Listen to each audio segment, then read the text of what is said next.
నేను గుంటూరులో చదువుకున్నా అంటాడు. అరే నేను గుంటూరులో చదువుకుంటే నీకేం వచ్చింది రా భయ్, నాకు అర్థం కాదు.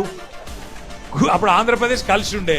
నేను గుంటూరులో చదువుకున్నా మళ్ళీ హైదరాబాద్లో చదువుకున్నా, పూనాలో చదువుకున్నా, అమెరికాలో చదువుకున్నా, నేను ప్రపంచం అంతా చదువుకున్నా. నీ లెక్క చదువు సందే లేకుండా తిరగలేదు. మీ అమ్మాయి నీకు చక్కగా తొగ చూపెట్టలేదు, నేనేం చేయాలి దానికి? నీ ఏడిపోయింది నా మీద. అవో వీనికి ఇంగ్లీష్ వస్తుంది అంటాడు. అరే నాకు వస్తే నీకేం నొప్పిరా నాయన, నేర్చుకో. నేను హిందీ నేర్చుకున్నా, ఉర్దూ నేర్చుకున్నా, రేపు అవసరమైతే గోర్మాటి భాష నేర్చుకుంటా. నువ్వు నేర్చుకో. నేను ఎవడ నాపిండా? నిన్న వద్దన్నాడు ఎవడన్నా, నువ్వు కూడా నేర్చుకో. దానికి కూడా ఏడిపోయినా మీద. నేనేం చేసిన? ఇంకొక అంటే నాకు ఇక్కడ గమ్మత్ అనిపిస్తుంది అంటే, నేను ఆంధ్రాకి పోయి ఇంటర్మీడియట్ చదువుకుంటే తప్పట, కానీ ఆయన ఆంధ్రాకి వెళ్ళి అల్లుడిని మాత్రం తెచ్చుకోవచ్చాడు. ఈ అమ్మ ఇది ఎక్కడ కథ రాబోయ్. అందుకే ఇక ఆయన పేరు ఏం పెట్టినట్టుగా నేను ఇట్లా లాభం లేదని చెప్పి మనోని పేరుగా అల్లుడు భీమవరం కదా, అందుకే ఈయన చిట్టినాయుడు పేరు కూడా భీమవరం బుల్లోడు అని పెడితే అయిపోతుంది. ఊరికే భీమవరం బుల్లోడు మనకు నీతులు చెప్తున్నాడు.